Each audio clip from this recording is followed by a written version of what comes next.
ಹರೇ ಕೃಷ್ಣ. ಎಲ್ಲ ಕೇಳುಗರಿಗೂ ಶ್ರೀಮದ್ ಭಾಗವತದ ಅಧ್ಯಯನಕ್ಕೆ ಸ್ವಾಗತ.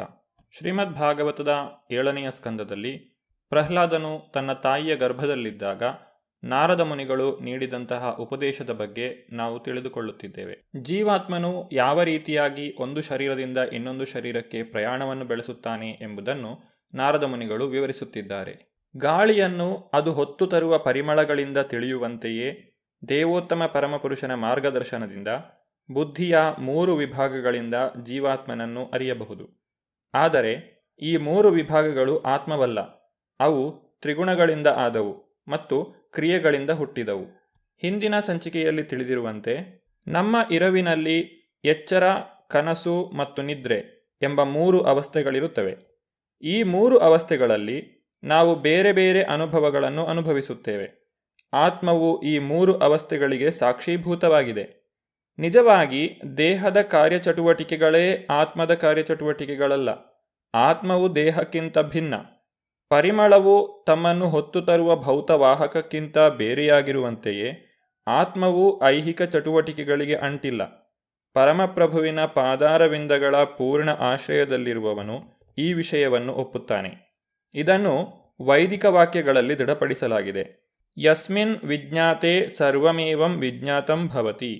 ದೇವೋತ್ತಮ ಪರಮಪುರುಷನನ್ನು ಒಬ್ಬನು ಅರಿಯಬಲ್ಲವನಾದರೆ ಅವನು ತಾನೇ ತಾನಾಗಿ ಬೇರೆಲ್ಲವನ್ನೂ ಅರಿಯಬಲ್ಲನು.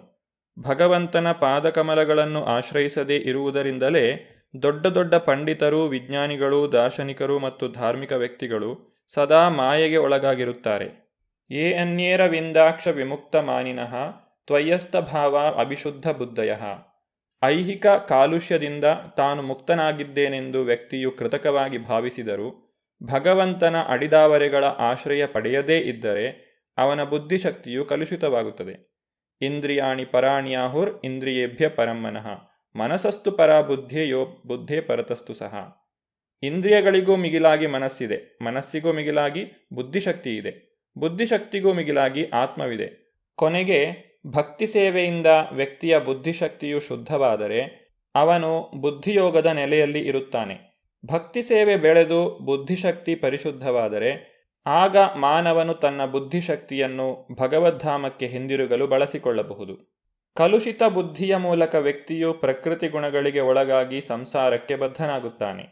ಸ್ವಪ್ನಾವಸ್ಥೆಯಲ್ಲಿ ವ್ಯಕ್ತಿಯು ಮಿಥ್ಯಾರೂಪದಲ್ಲಿ ಕಷ್ಟವನ್ನು ಅನುಭವಿಸುವಂತೆ ಅಜ್ಞಾನದಿಂದಾದ ಸಂಸಾರವನ್ನು ಅನಗತ್ಯವೆಂದು ನಶ್ವರವೆಂದು ತಿಳಿಯಬೇಕು. ಅನಗತ್ಯವಾದ ನಶ್ವರವಾದ ಜೀವನವನ್ನು ಅಜ್ಞಾನವೆಂದು ಕರೆಯಲಾಗಿದೆ. ಭೌತಿಕ ದೇಹವು ತಾತ್ಕಾಲಿಕ ಎಂಬುದನ್ನು ಸುಲಭವಾಗಿ ಅರ್ಥ ಮಾಡಿಕೊಳ್ಳಬಹುದು. ಏಕೆಂದರೆ ಅದು ಒಂದು ನಿರ್ದಿಷ್ಟ ದಿನದಂದು ಆರಂಭವಾಗಿ ಜನನ, ಮರಣ, ಬೆಳವಣಿಗೆ, ಪೋಷಣೆ, ಬದಲಾವಣೆ, ನಾಶ ಎಂಬ 6 ಬಗೆಯ ಮಾರ್ಪಾಟುಗಳನ್ನು ಹೊಂದಿ ಒಂದು ನಿರ್ದಿಷ್ಟ ದಿನದಂದು ಮುಕ್ತಾಯವಾಗುತ್ತದೆ. ನಿತ್ಯಾತ್ಮನ ಈ ಪರಿಸ್ಥಿತಿಗೆ ಕಾರಣ ಅವನ ಅಜ್ಞಾನ. ಅದು ಕ್ಷಣಿಕವಾದುದು, ಆದರೂ ಅದು ಅನಗತ್ಯ. ಅಜ್ಞಾನದಿಂದಾಗಿ ಜೀವಿಯು ಒಂದಾದ ಮೇಲೊಂದರಂತೆ ನಶ್ವರವಾದ ದೇಹಗಳಲ್ಲಿ ಇಡಲ್ಪಡುತ್ತಾನೆ. ಚೇತನಾತ್ಮನು ಅಂತಹ ನಶ್ವರ ದೇಹಗಳನ್ನು ಪ್ರವೇಶಿಸುವ ಅಗತ್ಯವಿಲ್ಲ. ಅವನು ಅಜ್ಞಾನದಿಂದಾಗಿ ಅಥವಾ ಕೃಷ್ಣನನ್ನು ಮರೆತದ್ದರಿಂದ ಹಾಗೆ ದೇಹಾಂತರ ಹೊಂದುತ್ತಾನೆ. ಆದ್ದರಿಂದಲೇ ಮಾನವ ಜನ್ಮದಲ್ಲಿ ಬುದ್ಧಿಯು ಬೆಳೆದಾಗ ಕೃಷ್ಣನನ್ನು ಅರಿಯಲು ಪ್ರಯತ್ನಿಸಿ ತನ್ನ ಪ್ರಜ್ಞೆಯನ್ನು ಬದಲಿಸಿಕೊಳ್ಳಬೇಕು. ಆಗ ಅವನು ಮುಕ್ತನಾಗುತ್ತಾನೆ. ಇದನ್ನು ಭಗವದ್ಗೀತೆಯಲ್ಲಿ ಶ್ರೀಕೃಷ್ಣನು ದೃಢಪಡಿಸುತ್ತಾನೆ. ಜನ್ಮ ಕರ್ಮ ಚ ಮೇ ದಿವ್ಯಂ ಏವಂ ಯೋ ವೇತ್ತಿ ತತ್ವತಃ ತ್ಯಕ್ತ್ವಾ ದೇಹಂ ಪುನರ್ಜನ್ಮನೈತಿ ಮಾಮೇತಿ ಸೋ ಅರ್ಜುನ. ಅರ್ಜುನನೇ, ನನ್ನ ಅವತಾರದ ಹಾಗೂ ಚಟುವಟಿಕೆಗಳ ಸ್ವರೂಪವನ್ನು ತಿಳಿದವನು ದೇಹತ್ಯಾಗ ಮಾಡಿದ ನಂತರ ಮತ್ತೆ ಐಹಿಕ ಜಗತ್ತಿನಲ್ಲಿ ಹುಟ್ಟುವುದಿಲ್ಲ. ಅವನು ತನ್ನ ಶಾಶ್ವತ ಧಾಮವನ್ನು ಸೇರುತ್ತಾನೆ. ಕೃಷ್ಣನನ್ನು ಅರಿತು ಕೃಷ್ಣ ಪ್ರಜ್ಞೆಯನ್ನು ಉಳ್ಳವನಾಗುವವರೆಗೆ ಸಂಸಾರ ಬಂಧನದಲ್ಲಿ ಮುಂದುವರಿಯುತ್ತಿರಬೇಕು.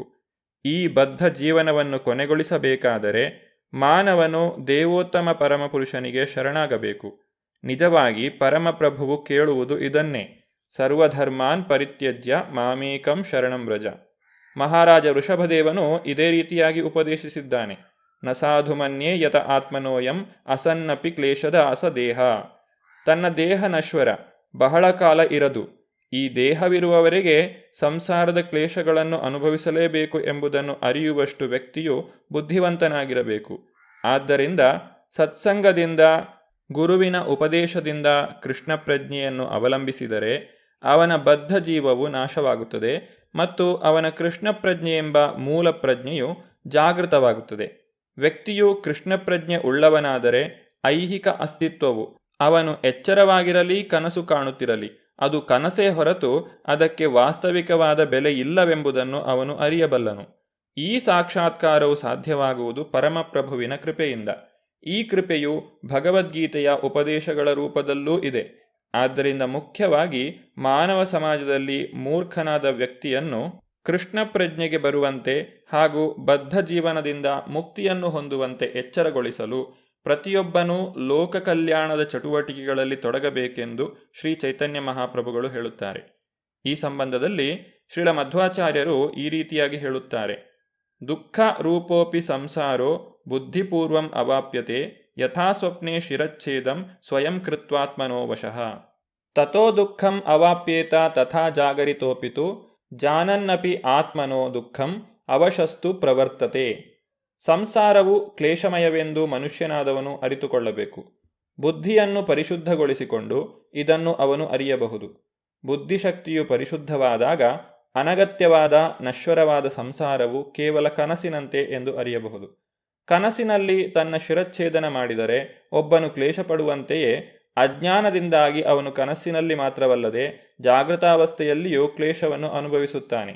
ದೇವೋತ್ತಮ ಪರಮಪುರುಷನ ಕೃಪೆಯಿಲ್ಲದೆ ಇದ್ದರೆ ಮನುಷ್ಯನು ಅಜ್ಞಾನದಲ್ಲೇ ಮುಂದುವರಿದು ನಾನಾ ರೀತಿಗಳಲ್ಲಿ ಐಹಿಕ ಕ್ಲೇಶಗಳಿಗೆ ಒಳಗಾಗುತ್ತಾನೆ. ಬಾಲಕ ಪ್ರಹ್ಲಾದನು ತನ್ನ ಮಾತುಗಳನ್ನು ಮುಂದುವರಿಸಿ ಆತನ ಸಹಪಾಠಿಗಳಲ್ಲಿ ಈ ರೀತಿಯಾಗಿ ನುಡಿಯುತ್ತಾನೆ: ಹೇ ಪ್ರಿಯ ಮಿತ್ರರೇ, ದೈತ್ಯ ಪುತ್ರರೇ, ನಿಮ್ಮ ಕರ್ತವ್ಯವೇನೆಂದರೆ ಕೃಷ್ಣ ಪ್ರಜ್ಞೆಯನ್ನು ಅವಲಂಬಿಸುವುದು. ಇದು ತ್ರಿಗುಣಗಳಿಂದ ಕೃತಕವಾಗಿ ಸೃಷ್ಟಿಸಲ್ಪಟ್ಟ ಕರ್ಮಬೀಜವನ್ನು ಸುಡಬಲ್ಲದು ಮತ್ತು ಜಾಗೃತಾವಸ್ಥೆ, ಸುಷುಪ್ತಿ, ಸ್ವಪ್ನಾವಸ್ಥೆಗಳಲ್ಲಿ ಬುದ್ಧಿಯು ಪ್ರವರ್ತಿಸದಂತೆ ಮಾಡಬಲ್ಲದು. ಬೇರೆ ಮಾತುಗಳಲ್ಲಿ ಹೇಳುವುದಾದರೆ ಕೃಷ್ಣ ಪ್ರಜ್ಞೆಯನ್ನು ಅವಲಂಬಿಸಿದೊಡನೆಯೇ ಅವನ ಅಜ್ಞಾನವು ನಾಶವಾಗುತ್ತದೆ. ಭಗವದ್ಗೀತೆಯ 14ನೇ ಅಧ್ಯಾಯದ 26ನೇ ಶ್ಲೋಕದಲ್ಲಿ ಭಗವಂತನು ಅರ್ಜುನನಿಗೆ ಈ ರೀತಿಯಾಗಿ ಹೇಳುತ್ತಾನೆ: ಮಾಂಚ ಅವ್ಯಭಿಚಾರೇಣ ಭಕ್ತಿಯೋಗೇನ ಸೇವತೆ ಸಗುಣಾನ್ ಸಮತೀತೇತಾನ್ ಬ್ರಹ್ಮಭೂಯಾಯ ಕಲ್ಪತೆ. ಯಾರು ಪೂರ್ಣ ಭಕ್ತಿ ಸೇವೆಯಲ್ಲಿ ತೊಡಗುತ್ತಾರೋ, ಯಾವುದೇ ಪರಿಸ್ಥಿತಿಯಲ್ಲೂ ಪತಿತರಾಗುವುದಿಲ್ಲವೋ ಅಂತಹವರು ಕೂಡಲೇ ತ್ರಿಗುಣಗಳನ್ನು ಮೀರಿ ಬ್ರಹ್ಮನ್ನ ನೆಲೆಗೆ ಬರುತ್ತಾರೆ. ಭಕ್ತಿಯೋಗವನ್ನು ಅನುಸರಿಸುವುದರಿಂದ ಮಾನವನು ಬಲು ಬೇಗ ತ್ರಿಗುಣಗಳ ಕ್ರಿಯೆ ಪ್ರತಿಕ್ರಿಯೆಗಳನ್ನು ಮೀರಿದ ಆಧ್ಯಾತ್ಮಿಕ ನೆಲೆಗೆ ಬರುತ್ತಾನೆ. ಅಜ್ಞಾನದ ಮೂಲವೆಂದರೆ ಐಹಿಕ ಪ್ರಜ್ಞೆ. ಇದನ್ನು ಆಧ್ಯಾತ್ಮಿಕ ಪ್ರಜ್ಞೆಯಿಂದ ಅಥವಾ ಕೃಷ್ಣ ಪ್ರಜ್ಞೆಯಿಂದ ಕೊಲ್ಲಬೇಕು. ಬೀಜ ನಿರ್ಹರಣಂ ಎಂದರೆ ಐಹಿಕ ಜೀವನದ ಮೂಲ ಕಾರಣವನ್ನು ಸುಟ್ಟು ಭಸ್ಮ ಮಾಡುವುದು ಎಂದರ್ಥ. ಮೇದಿನಿ ಕೋಶದಲ್ಲಿ ಯೋಗ ಎಂಬುದನ್ನು ಅದರ ಫಲದಿಂದ ವಿವರಿಸಲಾಗಿದೆ. ಯೋಗೇ ಪೂರ್ವಾರ್ಥ ಸಂಪ್ರಾಪ್ತೌ ಸಂಗತಿ ಧ್ಯಾನ ಯುಕ್ತಿಷು. ಅಜ್ಞಾನದಿಂದ ಒಬ್ಬನು ಕಷ್ಟಕ್ಕೆ ಸಿಲುಕಿ ಆ ಸಿಕ್ಕಿನಿಂದ ಬಿಡಿಸಿಕೊಳ್ಳುವ ಪ್ರಕ್ರಿಯೆಯನ್ನು ಯೋಗವೆಂದು ಕರೆಯುತ್ತಾರೆ. ಇದನ್ನೇ ಮುಕ್ತಿ ಎಂದೂ ಕರೆಯುತ್ತಾರೆ. ಮುಕ್ತಿರ್ಹಿತ್ವಾ ಅನ್ಯಥಾ ರೂಪಂ ಸ್ವರೂಪೇಣ ವ್ಯವಸ್ಥಿತಿ. ಮುಕ್ತಿ ಎಂದರೆ ತನ್ನ ಸ್ವಭಾವ ವಿರುದ್ಧವಾಗಿ ಆಲೋಚಿಸುವ ತನ್ನ ಅಜ್ಞಾನದ ಅಥವಾ ಮಾಯೆಯ ನೆಲೆಯನ್ನು ತೊರೆಯುವುದು ಎಂದರ್ಥ. ತನ್ನ ನೈಜ ಸ್ಥಾನಕ್ಕೆ ಹಿಂದಿರುಗುವುದನ್ನೇ ಮುಕ್ತಿ ಎಂದು ಕರೆಯುತ್ತಾರೆ. ಯಾವ ಪ್ರಕ್ರಿಯೆಯಿಂದ ಇದನ್ನು ಸಾಧಿಸಬಹುದೋ ಅದನ್ನು ಯೋಗ ಎಂದು ಕರೆಯಲಾಗುತ್ತಿದೆ. ಆದ್ದರಿಂದ ಯೋಗವು ಕರ್ಮ, ಜ್ಞಾನ ಮತ್ತು ಸಾಂಖ್ಯಗಳನ್ನು ಮೀರಿದ್ದು. ನಿಜವಾಗಿ ಯೋಗವೇ ಜೀವನದ ಪರಮಗುರಿ. ಆದ್ದರಿಂದಲೇ ಕೃಷ್ಣನು ಅರ್ಜುನನಿಗೆ ಯೋಗಿಯಾಗಬೇಕೆಂದು ಉಪದೇಶಿಸಿದನು. ತಸ್ಮಾದ್ ಯೋಗಿ ಭವಾರ್ಜುನ. ಕೃಷ್ಣನು ಮುಂದೆ ಭಗವದ್ಗೀತೆಯಲ್ಲಿ ಭಕ್ತಿಯೋಗದ ನೆಲೆಗೆ ಬಂದವನೇ ಪ್ರಥಮ ಶ್ರೇಣಿಯ ಯೋಗಿ ಎಂದು ಹೇಳುತ್ತಾನೆ. ಯೋಗೀನಾಮಪಿ ಸರ್ವೇಷಾಂ ಮದ್ಗತೇನ ಅಂತರಾತ್ಮನ ಶ್ರದ್ಧಾವಾನ್ ಭಜತೆ ಯೋ ಮಾಂ ಸಮಯಯುಕ್ತ ತಮೋಮತಃ. ಯೋಗಿಗಳಲ್ಲೆಲ್ಲ ಯಾರು ನನ್ನಲ್ಲಿ ಪರಮಶ್ರದ್ಧೆಯನ್ನು ಇಟ್ಟಿರುತ್ತಾನೋ, ನನ್ನ ದಿವ್ಯ ಪ್ರೇಮ ಸೇವೆ ಮಾಡುತ್ತಾನೋ, ಅವನು ನಿಕಟವಾಗಿ ನನ್ನೊಂದಿಗೆ ಯೋಗದಲ್ಲಿ ಹೊಂದಿಕೊಂಡಿರುತ್ತಾನೆ ಮತ್ತು ಅವನು ಎಲ್ಲರಿಗಿಂತ ಉತ್ತಮನು. ಹೀಗೆ ಯಾರು ತನ್ನ ಹೃದಯದ ಅಂತರಾಳದಲ್ಲಿ ಭಗವಂತನನ್ನು ಸದಾ ಚಿಂತಿಸುತ್ತಿರುತ್ತಾನೋ ಅವನೇ ಉತ್ತಮ ಯೋಗಿ. ಈ ಶ್ರೇಷ್ಠ ಯೋಗವನ್ನು ಅನುಷ್ಠಾನ ಮಾಡುವುದರಿಂದ ವ್ಯಕ್ತಿಯು ಸಂಸಾರದಿಂದ ಮುಕ್ತನಾಗುತ್ತಾನೆ. ಐಹಿಕ ಜೀವನದಿಂದ ಕಳಚಿಕೊಳ್ಳಲು ಸೂಚಿಸಲಾಗಿರುವ ವಿವಿಧ ಪ್ರಕ್ರಿಯೆಗಳಲ್ಲಿ ಭಗವಂತನು ಸ್ವತಃ ಹೇಳಿರುವ ಮತ್ತು ಒಪ್ಪಿರುವ ವಿಧಾನವನ್ನು ಪರಿಪೂರ್ಣ ವಿಧಾನವೆಂದು ತಿಳಿಯಬೇಕು. ಭಗವಂತನಲ್ಲಿ ಅನುರಕ್ತಿಯನ್ನು ಬೆಳೆಸುವ ಚಟುವಟಿಕೆಗಳನ್ನು ಮಾಡುವುದೇ ಆ ವಿಧಾನ. ದೇವೋತ್ತಮ ಪರಮಪುರುಷನ ಭಕ್ತಿ ಸೇವೆಯನ್ನು ಯಾವ ರೀತಿಯಾಗಿ ಮಾಡಬೇಕು ಎಂಬುದನ್ನು ಬಾಲಕನಾದಂತಹ ಪ್ರಹ್ಲಾದನು ತನ್ನ ಸಹಪಾಠಿಗಳಿಗೆ ತಿಳಿಸಿಕೊಡುತ್ತಾನೆ. ಇದರ ಕುರಿತಾಗಿ ನಾವು ಮುಂದಿನ ಸಂಚಿಕೆಯಲ್ಲಿ ನೋಡೋಣ. ಧನ್ಯವಾದಗಳು. ಹರೇ ಕೃಷ್ಣ.